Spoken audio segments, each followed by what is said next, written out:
श्री शिव पुराण कथा अध्याय 5 लिंगेश्वर परिचय। श्री सूत जी बोले, हे ऋषियों, श्रवण, कीर्तन और मनन में आसक्त प्राणी यदि शिव जी के लिंग बेर की संस्थापना कर नित्य उनकी पूजा किया करे तो भी वह संसार सागर से तर जाता है। मुनियों ने कहा, यह कैसे? बेर मात्र में सब देवताओं की पूजा कैसे संभव हो सकती है और सर्वदा लिंगेश्वर के द्वारा शिव जी कैसे पूजे जा सकते हैं? श्री सूत जी बोले, हे मुनीश्वरों, इसके लिए भी स्वयं महादेव जी ने कहा है, किसी अन्य ने नहीं। मैंने श्री गुरु मुख से यही सुना है कि एक शिव जी ब्रह्म रूप और निष्कल अर्थात कला रहित और कला सहित भी हैं। इस निष्कल में निराकार लिंग की प्रधानता है, परंतु वे सभी कलाओं से संयुक्त हैं, इसलिए शिव का साकार वीर स्वरूप भी हो जाता है और इस साकार और निराकार से ही शिव जी ब्रह्म संज्ञक भी हो जाते हैं। इसी से लोग उनके दोनों स्वरूपों की पूजा करते हैं। अन्य देवों में यह तत्व नहीं है। यही कारण है कि वे निष्कल लिंग रूप में पूजित नहीं होते हैं। ब्रह्म पदवी तो केवल शंकर जी को ही प्राप्त है। इस वेदांत सार ओम प्रणव के लिए भी सनत कुमार जी ने मंदराचल पर्वत पर श्री नंदिकेश्वर जी से प्रश्न किया था, जिस पर नंदिकेश्वर ने यह स्पष्ट कहा था कि एकाकी शिव जी ही इस प्रकार पूजनीय हैं। कलापूर्ण भगवान शिव का बेर पूजन लोक सम्मत है और वेद ने जिसकी आज्ञा दी है। इस पर जब सनत कुमार जी ने लिंग बेर की उत्पत्ति पूछी तो नंदिकेश्वर ने कहा, पूर्व काल में जब ब्रह्मा और विष्णु में युद्ध हुआ तो उनके बीच में निष्कल शिव जी ने स्तंभ रूप में प्रकट होकर विश्व संरक्षण किया था और तभी से महादेव जी का निष्कल लिंग और सकल बेर जगत में प्रचलित हुए। बेर मात्र को देवताओं ने भी ग्रहण किया। इससे शिव जी के अतिरिक्त बेर लिंग से देवताओं की भी पूजा होने लगी और वही उसका फलदाता हुआ। परंतु शिव जी के लिए लिंग और बेर दोनों ही पूजनीय हैं और जिनसे कल्याणमय भोग और मोक्ष दोनों ही प्राप्त होने लगे। इत श्री शिव महापुराण बिंदेश्वर संहिता का 5वां अध्याय समाप्त। श्री शिव महापुराण 6वां अध्याय ब्रह्मा विष्णु संग्राम।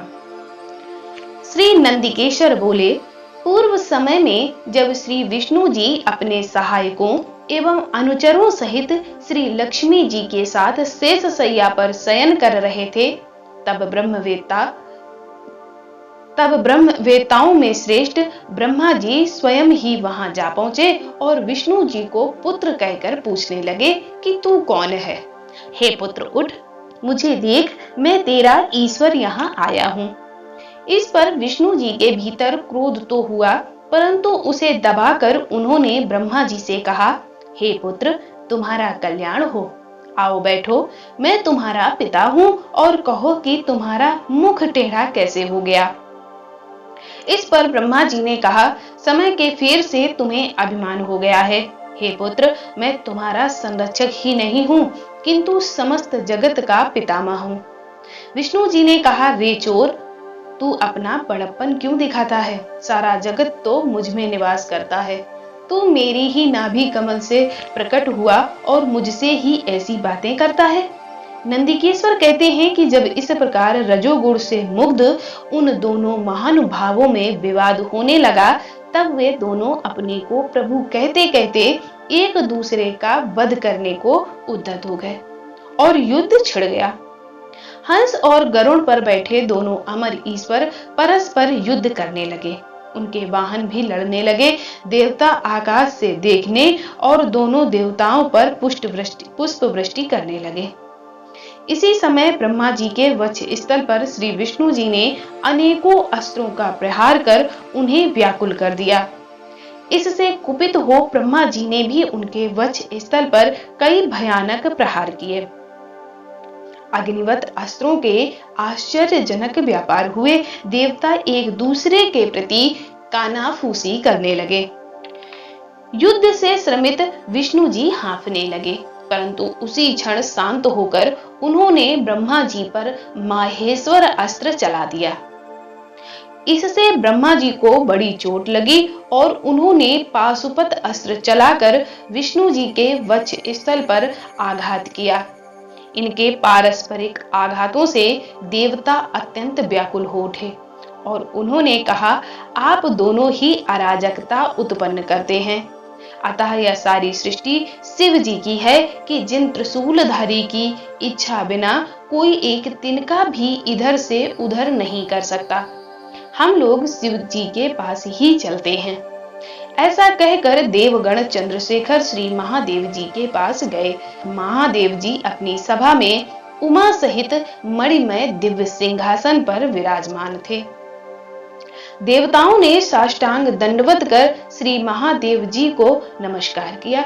उनको नमस्कार करते देख श्री महादेव जी ने उन्हें अपने पास बुला लिया और अर्थ गंभीर वाणी से बोले।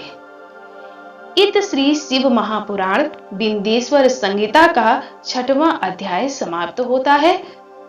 7वां अध्याय है शिव जी द्वारा विष्णु जी को स्वामित्व की प्राप्ति। श्री महादेव जी ईश्वर बोले, हे पुत्रों, तुम कुशल से तो हो?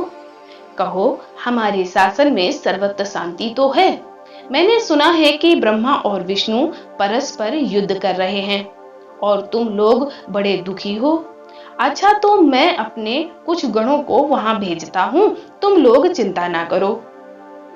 यह कहकर शिव जी ने अपने 100 गणों को वहां चलने की आज्ञा दी। साथ ही स्वयं महादेव जी भी अपने भद्र रथ पर आरूढ़ हो परिकर बांध चलने को तैयार हुए। देवताओं सहित इंद्र भी उनके साथ हो लिए। वहां पहुंच शिव जी आकाश मंडल में बादलों में छिपकर ब्रह्मा और विष्णु का युद्ध देखने लगे। उनके सैनिकों ने भी अपने वाद्यों का बजाना बंद कर अपना कोलाहल शांत कर दिया और शिव जी का ही अनुगमन करने लगे। देखा तो ब्रह्मा और अच्युत भगवान श्री विष्णु परस्पर युद्ध कर रहे हैं, जबकि इन एक दूसरे को प्रयुक्त होते ही त्रैलोक्य भस्म हो जाता है।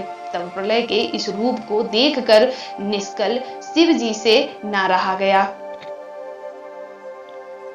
और वे इनका युद्ध शांत करने के लिए महाअग्नि के तुल्य एक स्तंभ के रूप में हो गए और दोनों के बीच में जा खड़े हुए। फिर तो उस महाअग्नि के प्रकट होने से वे शांत हो गए। अस्त्रों के शांत होने पर उस अद्भुत दृश्य को देखकर ब्रह्मा और विष्णु परस्पर कहने लगे कि यह इंद्रियातीत अग्नि स्वरूप स्तंभ क्या है, हमें इसका पता लगाना चाहिए। ऐसा निश्चय कर दोनों वीर उसकी परीक्षा के लिए बहुत ही शीघ्र वहां से चले।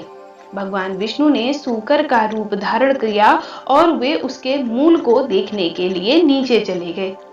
ब्रह्मा जी ने हंस का रूप धारण कर ऊपर गमन किया।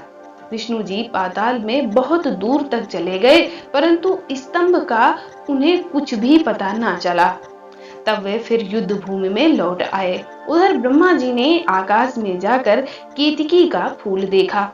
उन्हें विश्वास हो गया कि हमने स्तंभ का अंत देख लिया है। वे केतकी का फूल लिए विष्णु जी के पास आए। विष्णु जी ने उनके चरण पकड़ लिए। तब ब्रह्मा के छल को जानकर ईश्वर को वहां तत्क्षण प्रकट होना पड़ा और विष्णु जी ने उनका भी चरण पकड़ लिया। विष्णु जी की महानता से ईश्वर प्रसन्न हो गए और उन्होंने कहा, विष्णु, तुम बड़े ही सत्यवादी हो, अतः मैं तुम्हें अपनी समानता प्रदान करता हूँ। इति श्री शिव महापुराण बिंदेश्वर संहिता का 7वां अध्याय समाप्त होता है।